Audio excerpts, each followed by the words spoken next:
Friends, അസ്സലാമു അലൈക്കും, നമസ്കാരം. ഇന്ന് മറ്റൊരു റമദാൻ വ്ളോഗായിട്ടാണ് വന്നിട്ടുള്ളത്. അപ്പോൾ ഇന്ന് ഉച്ച മുതൽ നമ്മൾ നോമ്പ് തുറക്കുന്നവരെയുള്ള കുറച്ച് കാര്യങ്ങളായിട്ടാണ് വന്നിട്ടുള്ളത്. അപ്പോൾ ഇതിൽ ഒരു അടിപൊളി മട്ടൻ ബിരിയാണിയുടെയും പിന്നെ ഒരു അടിപൊളി പൊട്ടാറ്റോ ഷേക്കിൻ്റെയും റെസിപ്പി കാണിക്കുന്നുണ്ട്. അപ്പോൾ നമുക്ക് വീഡിയോ കണ്ടു നോക്കാം.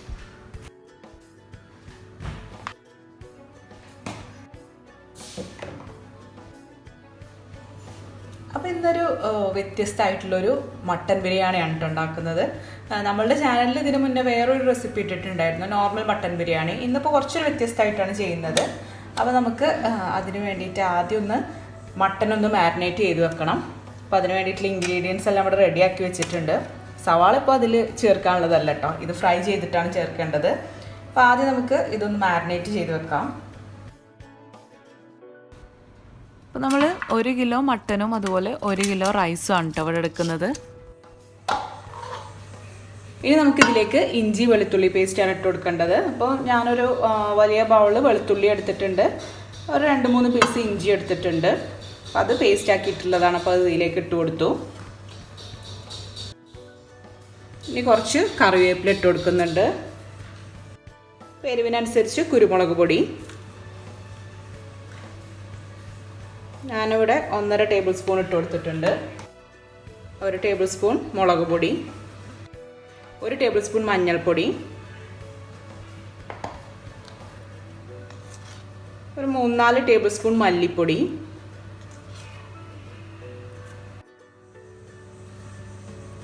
1.5 ടേബിൾ സ്പൂൺ ഗരം മസാല പൊടിച്ചത്,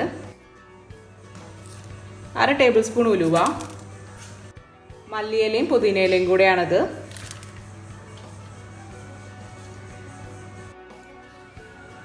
ആവശ്യത്തിനുള്ള ഉപ്പ്,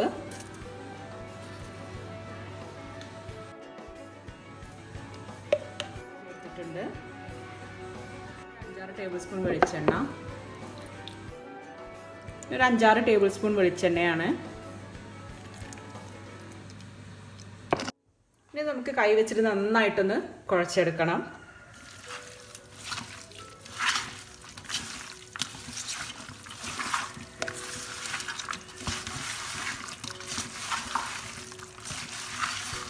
മഞ്ഞൾപ്പൊടി കുറച്ചുകൂടെ ചേർത്ത് കൊടുക്കുന്നുണ്ട് കേട്ടോ, അതുപോലെ മുളക് പൊടിയും ചേർത്ത് കൊടുക്കുന്നുണ്ട്.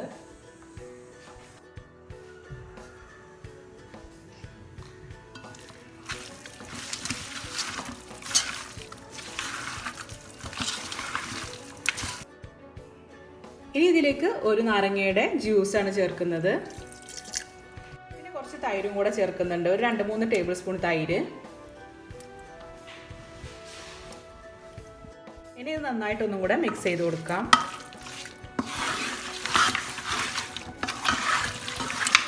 റെസ്റ്റ് ചെയ്യാൻ വേണ്ടിയിട്ട് വെക്കാം.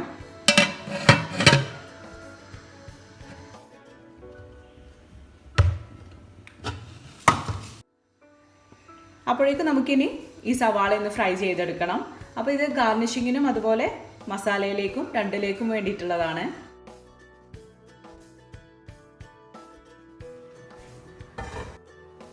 പാൻ ചൂടായിട്ടുണ്ട്. അപ്പോൾ ഇതിലേക്ക് സൺഫ്ലവർ ഓയിലും വെളിച്ചെണ്ണയും നെയ്യും കൂടെയാണ് ചേർത്ത് കൊടുക്കുന്നത്. നമ്മൾ റൈസിക്ക് ഈ ഒരു നെയ്യ് തന്നെ യൂസ് ചെയ്യാൻ വിചാരിച്ചു.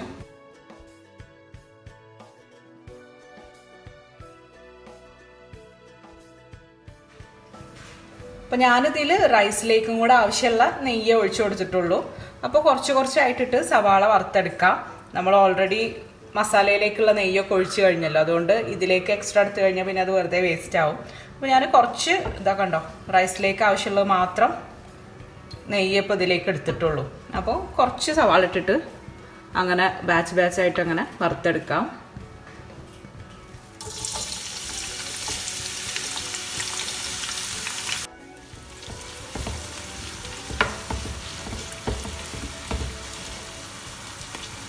അപ്പോൾ കരിയാതെ വറുത്തെടുക്കാൻ ശ്രദ്ധിക്കണം, അല്ലെങ്കിൽ മസാലയുടെ ടേസ്റ്റൊക്കെ മാറും. നമുക്ക് മസാലയിലേക്കും ഈ ഫ്രൈ ചെയ്തിട്ടുള്ള ഉള്ളി ഇട്ട് കൊടുക്കണമല്ലോ, അപ്പോൾ മസാലയുടെ ടേസ്റ്റൊക്കെ മാറും. അതുകൊണ്ട് കരിയാതെ നല്ല ഗോൾഡൻ ബ്രൗൺ കളർ ആവുന്നവരെ ഒന്ന്. അപ്പോഴേക്കും നമ്മുടെ ചോറ് ഇവിടെ വെന്ത് വന്നിട്ടുണ്ട്. അപ്പോൾ ഇന്ന് അത്താഴത്തിനുള്ള ചോറ് നേരത്തെ വെച്ചത് എന്താണെന്ന് വെച്ചാൽ ബിരിയാണി ദം ചെയ്ത് കഴിഞ്ഞാൽ ചൂടോടെ ഇവിടെ തന്നെ വെക്കാമെന്ന് വിചാരിച്ചിട്ടാണ്. പിന്നെ എനിക്ക് കുറച്ചൊന്ന് പണികളൊക്കെ ഒന്ന് ഒരുക്കി വെച്ചിട്ട് വേണം പുറത്തൊന്ന് പോകാനുണ്ട്. റൂട്ടീൻ ചെക്കപ്പൊക്കെ നടത്താനുണ്ടായിരുന്നു. അപ്പോൾ അതിൻ്റെ ആവശ്യത്തിന് വേണ്ടിയിട്ട് പുറത്ത് പോവും വേണം.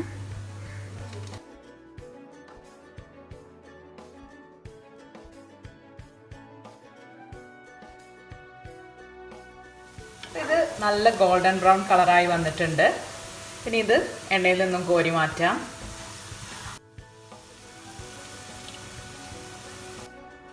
അപ്പോൾ ഇതാ ഒരു ബാച്ച് കോരി എടുത്തിട്ടുണ്ട്. ഇനി അടുത്ത ബാച്ചും ഇതുപോലെ ഫ്രൈ ചെയ്തെടുക്കാം.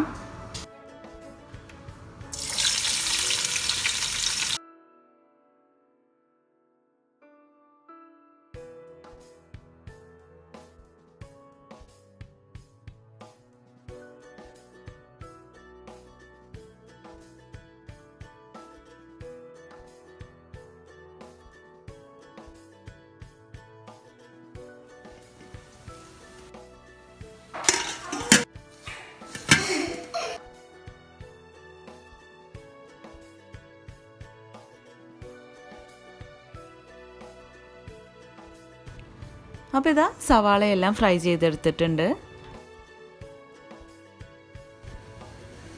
ഇപ്പോൾ ഇടടുപ്പിലുള്ള വെള്ളം തിളച്ച് കഴിഞ്ഞപ്പോൾ അത് ഫ്ലാസ്കിൽ ഒഴിച്ച് വെക്കുകയാണ്. അപ്പോൾ നമുക്ക് നോമ്പ് തുറക്കുമ്പോൾ ചായ ഉണ്ടാക്കാൻ വേണ്ടിയിട്ടുള്ളതാണ്. ഇതുപ്പാക്ക് തറാവിയൊക്കെ കഴിഞ്ഞതിന് ശേഷം കുടിക്കാനുള്ള കഞ്ഞിയാണ്. അപ്പോൾ ബാക്കിയുള്ള ചോറെല്ലാം നമ്മൾ ഊറ്റി വെച്ചിട്ടുണ്ടായിരുന്നു. ഇനി നമുക്ക് നമ്മുടെ മട്ടൺ വേവിക്കാനുള്ള സമയമായിട്ടുണ്ട്. അപ്പോൾ അത് അടുപ്പിൽ വെച്ച് കൊടുത്തു. നമ്മൾ നേരത്തെ മാരിനേറ്റ് ചെയ്ത് വെച്ചതായിരുന്നു. ഇനി നമുക്കിതിലേക്ക് ഇട്ട് കൊടുക്കാനുള്ളത് നമ്മൾ ഫ്രൈ ചെയ്ത് വെച്ചിട്ടുള്ള സവാളയും അതുപോലെ തക്കാളിയാണ് ഇട്ട് കൊടുക്കാനുള്ളത്. ഇതിലേക്ക് നമുക്ക് ഈ ഫ്രൈ ചെയ്ത് വെച്ചിട്ടുള്ള ഓണിയൻ ഇട്ട് കൊടുക്കാം. ഇതൊന്ന് കുറച്ച് നമുക്ക് ഗാർണിഷ് ചെയ്യാൻ വേണ്ടിയിട്ട് മാറ്റി വെക്കണം. ബാക്കിയുള്ളതെല്ലാം നമുക്ക് ഇതിലേക്ക് ഇട്ട് കൊടുക്കാം. പിന്നെ 3 തക്കാളിയാണിത്, അതും കൂടെ ചേർത്ത് കൊടുക്കാം. ഇനി നല്ലോണം മിക്സ് ചെയ്ത് കൊടുക്കാം.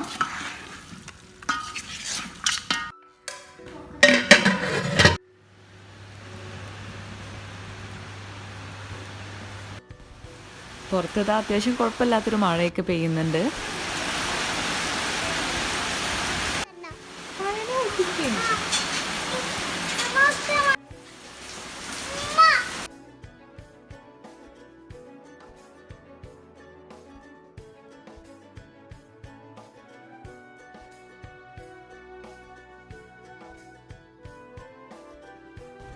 അപ്പോൾ ഇടയിൽ നമ്മളുടെ മട്ടൻ ഇളക്കി കൊടുക്കാൻ മറക്കരുത്. അപ്പോൾ അത് ദമ്മായിട്ടൊന്ന് വെന്ത് വരാൻ വേണ്ടിയിട്ട് ഇതിന് മുകളിൽ ഞാനൊന്ന് വെയിറ്റ് വെക്കുകയാണ്. ഇത് നമ്മളുടെ ബിരിയാണിയിലേക്കുള്ള അരി ഒന്ന് നേരത്തെ ഞാൻ ഒരു 10-15 മിനിറ്റ് കുതിരാൻ വെച്ചതായിരുന്നു. അപ്പോൾ അതൊന്ന് കഴുകി ഊറ്റിയെടുത്തു. ഇത് നമ്മൾ നേരത്തെ സവാള ഫ്രൈ ചെയ്തെടുത്തിട്ടുള്ള നെയ്യാണ്. അപ്പോൾ അതിൽ ഇട്ടിട്ട് നമുക്ക് ഈ കാഷ്യൂം കിസ്മിസും ഒന്ന് വറുത്തെടുക്കണം.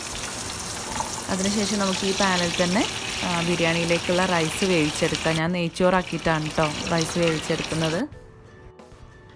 അപ്പോൾ പാനിലേക്ക് പട്ട, ഗ്രാമ്പൂ, ഏലക്ക എന്നിവ ഇട്ട് കൊടുത്തു. പിന്നെ ഒരു സവാളയും കൂടെ സ്ലൈസ് ചെയ്തിട്ട് കൊടുത്തിട്ടുണ്ട്.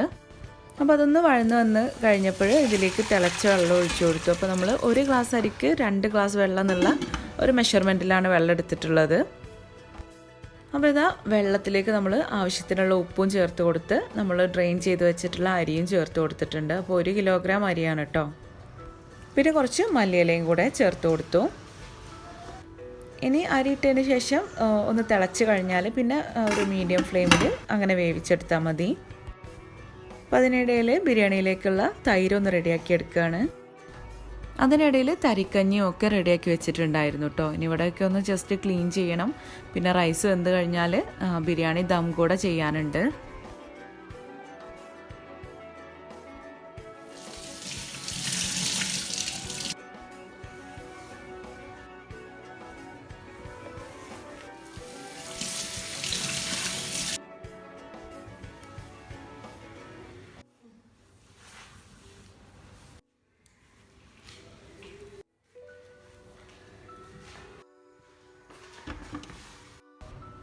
അപ്പോൾ ഇതാ റൈസ് ഇവിടെ വെന്ത് വന്നിട്ടുണ്ട്.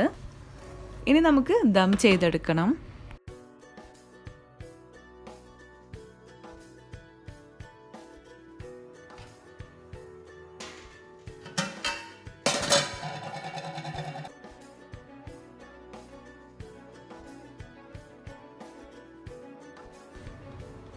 അപ്പോൾ റൈസ് ഇതിന് മുകളിൽ ഇട്ട് കൊടുത്തിട്ട് ഇടയിൽ നമ്മൾ ഗരം മസാലപ്പൊടിയും ഇങ്ങനെ സ്പ്രെഡ് ചെയ്ത് കൊടുക്കും.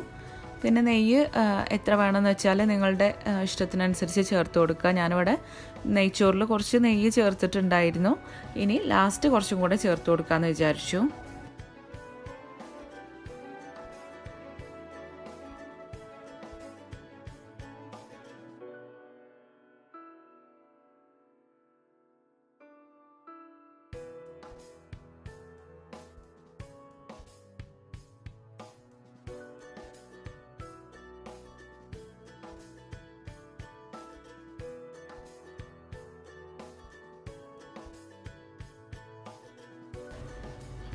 അപ്പോൾ നല്ല കനലുണ്ട് വിറകടുപ്പിൽ, അതുകൊണ്ട് ഞാൻ കത്തിച്ചൊന്നും വെക്കുന്നില്ല. അപ്പോൾ നല്ല ദമ്മിൽ നിൽക്കാൻ വേണ്ടിയിട്ട് ഒരു പാത്രത്തിൽ വെള്ളം നിറച്ചിട്ട് അതിൻ്റെ മുകളിൽ വെച്ചിട്ടുണ്ട്. അപ്പോൾ ഇത് കുറച്ച് പൊട്ടാറ്റോ ആണ് നമുക്ക് ഷേക്ക് ഉണ്ടാക്കാൻ വേണ്ടിയിട്ട്. അപ്പോൾ അതൊന്ന് വേവിച്ചെടുക്കണം, ഒരു 3-4 വിസിലിൽ വേവിച്ചെടുക്കണം. ഇതാ ഏകദേശം പണികളൊക്കെ തീർത്തിട്ടുണ്ട്. ഇനി ബാക്കിയുള്ള പണി ഷേസ പപ്പടം പൊരിക്കുന്നുണ്ട്. പിന്നെ കുക്കർ വിസിലടിച്ച് കഴിഞ്ഞാൽ അവളടുത്ത് ഓഫാക്കാനും പറഞ്ഞിട്ടുണ്ട്. അത് കഴിഞ്ഞിട്ട് പിന്നെ ഞാൻ വേഗത്തിൽ ഡ്രസ്സൊക്കെ ഒന്ന് മാറിയിട്ട് ഞങ്ങൾ പുറത്തിറങ്ങാൻ വേണ്ടിയിട്ട് പോവുകയാണ്. മക്കളൊന്നും കൊണ്ടുപോകണില്ല, നിങ്ങൾക്കറിയാലോ കൊറോണ ആയതുകൊണ്ട് ആരെയും മക്കളൊന്നും നമ്മൾ പുറത്തൊന്നും കൊണ്ടുപോകാറില്ല.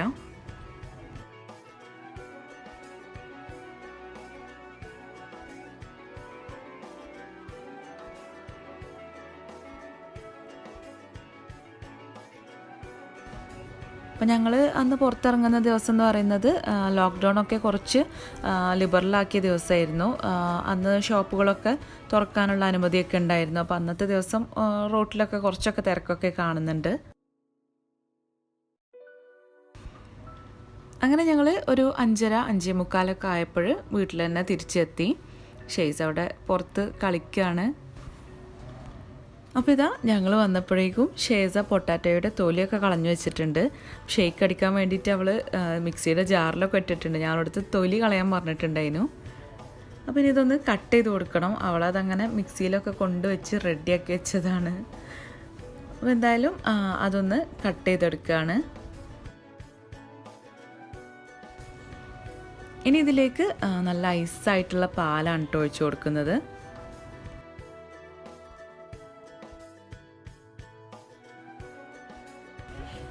അപ്പോൾ അതൊരു കത്തി വെച്ചിട്ടൊന്ന് പൊട്ടിച്ചെടുക്കുകയാണ്. പിന്നെ ഇവിടെ കുറച്ച് മിൽക്ക് മെയ്ഡ് ഉണ്ടായിരുന്നു, അപ്പോൾ അതും കൂടെ ഒഴിച്ചു കൊടുക്കുകയാണ്. അതൊരു 1/2 ടിന്നോളാണ് ഉണ്ടായിരുന്നത്. അപ്പോൾ അത് ഓപ്ഷണലാണ്, നിങ്ങൾക്ക് വേണമെങ്കിൽ ചേർത്ത് കൊടുത്താൽ മതി. ചേർത്ത് കഴിഞ്ഞാൽ എന്തായാലും ഒരു ടേസ്റ്റ് ആയിരിക്കും. പിന്നെ ഈ പാലിൻ്റെ കട്ടയും കൂടെ ഇട്ട് കൊടുത്തിട്ടുണ്ട്. നന്നായിട്ടൊന്ന് അടിച്ചെടുക്കുകയാണ്.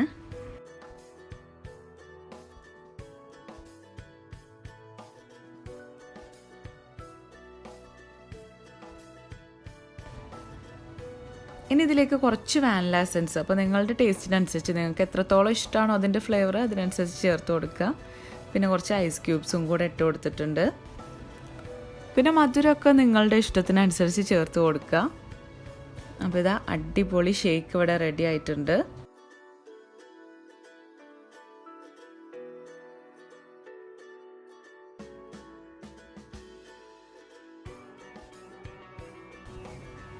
പിന്നെ എല്ലാം ടേബിളിൽ എടുത്ത് വെക്കാനുള്ള സമയമായിട്ടുണ്ട്. അപ്പോൾ നമ്മളുടെ ബിരിയാണി ദമ്മൊന്ന് തുറന്നിട്ടുണ്ട്. ഇനി ഒന്ന് മിക്സ് ചെയ്തെടുക്കാം.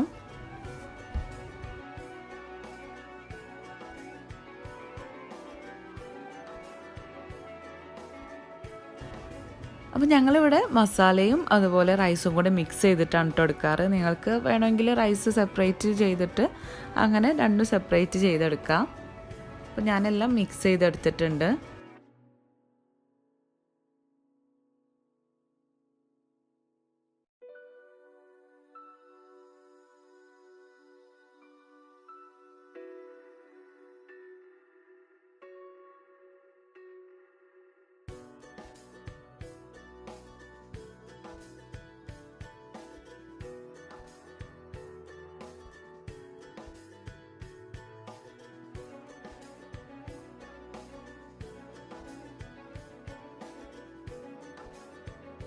അപ്പോൾ ഇതെല്ലാവരും നോമ്പ് തുറന്നു. അന്നത്തെ ദിവസം പിന്നെ വേറെ സ്നാക്സ് ഒന്നും ഉണ്ടാക്കിയിട്ടില്ലായിരുന്നു. ജ്യൂസും ബിരിയാണിയും നാരങ്ങ വെള്ളവും പിന്നെ ഈത്തപ്പഴവും ഫ്രൂട്ട്സും അങ്ങനെയൊക്കെ ആയിരുന്നു.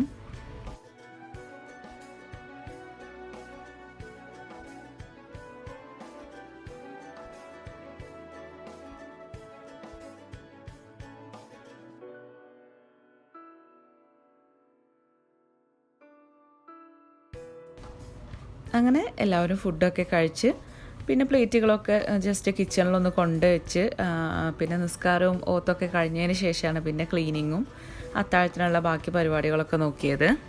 അപ്പോൾ ഇന്നത്തെ വീഡിയോ എല്ലാവർക്കും ഇഷ്ടപ്പെട്ടു എന്ന് വിചാരിക്കുന്നു. അപ്പോൾ റെസിപ്പീസ് എല്ലാം ട്രൈ ചെയ്തിട്ട് ഫീഡ്ബാക്ക് അറിയിക്കാൻ മറക്കരുത്. അപ്പോൾ ഇനി അടുത്തൊരു വീഡിയോയുമായിട്ട് ഉടനെ തന്നെ കാണാം. അതുവരേക്കും take care, stay safe, stay at home. By.